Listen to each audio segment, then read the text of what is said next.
Olá, bom dia, bem-vindos ao I3ES e XTEUL Academics. Hoje, em Análise Matemática 1, falaremos então de integrais impróprios.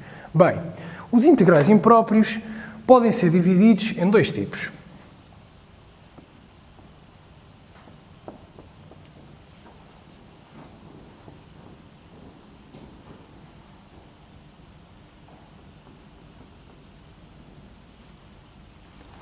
Primeira espécie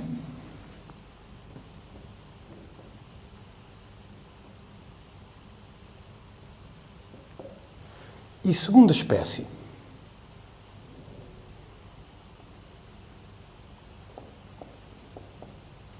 Bem, o que é que acontece? Hoje vamos falar então de primeira espécie. Primeira espécie, o que é que caracteriza este tipo de integrais? Bem, eu tendo um intervalo, vamos ver aqui um exemplo de 0 a 1 de uma função como 1 sobre raiz de x dx. Bem, existe neste tipo de integrais sempre um ponto que não pode estar contido no intervalo de integração. Na prática, o que é que isto quer dizer? Eu tenho de olhar para o domínio da minha função.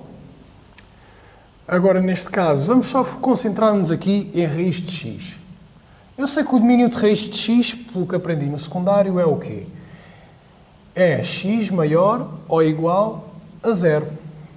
Mas o que é que eu também sei? Sei que o meu raiz de x está no denominador de uma fração, ou seja, o meu domínio da fração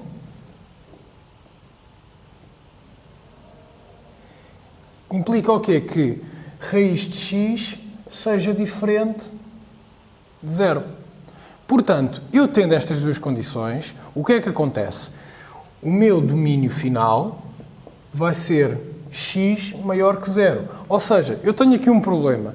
O meu 0 não pode estar contido no intervalo de integração. Como é que eu resolvo este problema? Bem, existe uma maneira fácil de resolver estes problemas, que é, primeiro, vamos calcular o limite de aproximação ao valor que não pode estar contido no intervalo. Ou seja, eu vou substituir este valor por uma variável que eu vou chamar A, e o que é que eu sei que tenho de fazer? Tenho de calcular o limite de A a tender para 0 mais, porque se aproxima deste lado, do integral de A a 1, de 1 sobre raiz de x dx.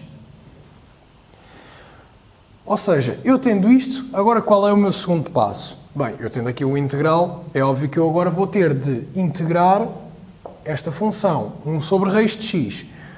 Ou seja, eu fazendo isto, o que é que isto me vai dar na prática? Vai 1 sobre raiz de x dx. Isto é equivalente a ter o quê? É equivalente a eu ter o integral de x menos 1 meio. Ou seja, isto na prática, o que é que eu tenho aqui? Bem, eu sei que aqui oculto está 1. O que é que o 1 é face ao x? É nada mais, nada menos que a derivada. Ora, eu tendo a derivada e um x elevado a um determinado expoente, posso aplicar uma regra que aprendemos nas regras de primitivação, que me diz o quê? Que isto irá ficar como x elevado a menos 1 meio mais 1 sobre menos 1 meio mais 1. O que é que isto é equivalente em termos de escrita? É x elevado a 1 meio sobre 1 meio. Bem, agora o terceiro passo, tendo estas informações todas reunidas, é calcular finalmente o limite. Na prática, o que é que eu vou ter? Vou ter o limite de... Agora vamos pegar nisto e vamos escrever tal e qual, simplificado segundo aquilo que queremos, que é 2 raiz de x. Porquê? O 2 passa para cima, isto é o mesmo x elevado ao meio de ter aqui raiz de x. Aqui o meu A, eu já sei o quê? Sei que converge para 0 mais. Sei que isto vai ficar aqui em cima 1, aqui em baixo A. Isto na prática é o quê? É o mesmo que eu ter o limite de 2 raiz de 1 menos 2 raiz de A. O que é que isto é? Não é nada mais, nada menos que 2 menos 2 raiz de 0. 2 raiz de 0, portanto, isto é 0. 2 menos 0 é 2. Ou seja, isto deu um número. Número esse, ou seja, pertencente a R. O que é que eu sei? Se me dá um número, este integral é um integral convergente. Bem, vendo agora a natureza da convergência deste integral, vamos fazer então um exercício onde vemos então um caso onde o integral vai ser divergente. Porque neste tipo de integrais temos sempre duas naturezas, convergente e divergente.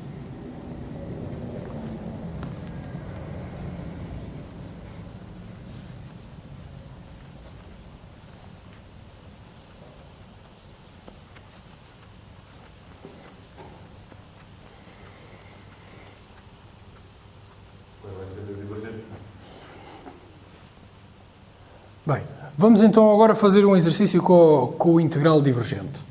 Vou ter de 0 a 1, de 1 sobre x menos 1 ao quadrado, dx. Bem, em termos de resolução deste tipo de exercício, é exatamente a mesma receita.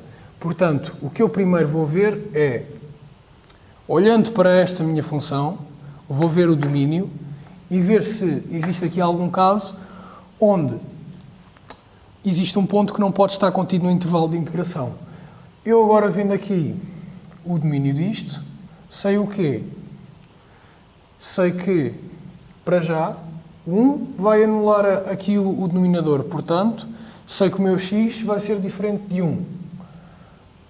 Na prática, se o meu x tem de ser diferente de 1, eu tenho de substituir aqui o meu 1 por uma variável, eu vou-lhe chamar b, e calculo o limite do meu integral de 0 a essa variável, com essa variável a tender para o meu valor que não pode estar contido no intervalo de integração. Neste caso, vai ser 1. Portanto, 1 sobre x menos 1 ao quadrado dx. Bem, eu tendo isto, o que é que eu agora tenho de fazer? Tenho de pegar nesta função e tenho de integrá-la. Portanto, se eu tenho de integrá-la, vamos então pegar neste bocado e vamos resolver a integração.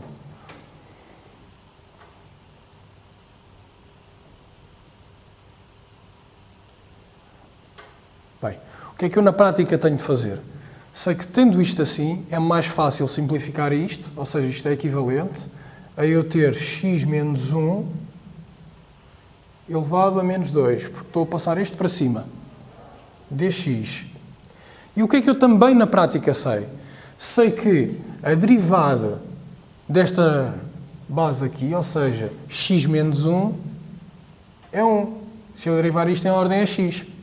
Ou seja, eu tendo aqui a derivada, tendo aqui x menos 1 elevado a um determinado expoente, posso aplicar então uma regra que aprendemos nas regras de primitivação, que me diz o quê? Que me diz que eu tenho de ter x menos 1 elevado a menos 2 mais 1 sobre menos 2 mais 1. O que é que isto na prática é? É eu ter x elevado a menos 1 sobre menos 1. Bem, tendo estas duas informações, eu agora posso então aplicar o terceiro passo, que é nada mais nada menos que calcular finalmente o limite. Portanto, o meu limite, isto agora metendo a expressão tal e qual aquilo que nos interessa, que é menos 1 sobre x menos 1, de o meu b a tender para 1, de com b em cima e 1 e 0 em baixo. Bem, eu tendo isto agora, vou calcular. O que é que me vai acontecer? Vai acontecer que eu aqui vou ficar com menos 1 sobre, vou substituir o meu x por 1, aqui vai ficar 0. Vou fazer menos a substituição aqui do meu x por 0, ou seja, vai ficar 1 sobre menos 1. O que é que isto na prática vai ser? Isto na prática vai ser mais infinito menos 1, ou seja, mais infinito. Como isto não tende para um número, tende para mais infinito, isto é um integral divergente. É a outra natureza que falávamos deste tipo de integrais. Falámos do integral convergente e agora vemos aqui um exemplo prático do integral divergente. Ou seja, converge aqui para mais infinito. E na próxima aula falaremos então de integrais impróprios de segunda espécie.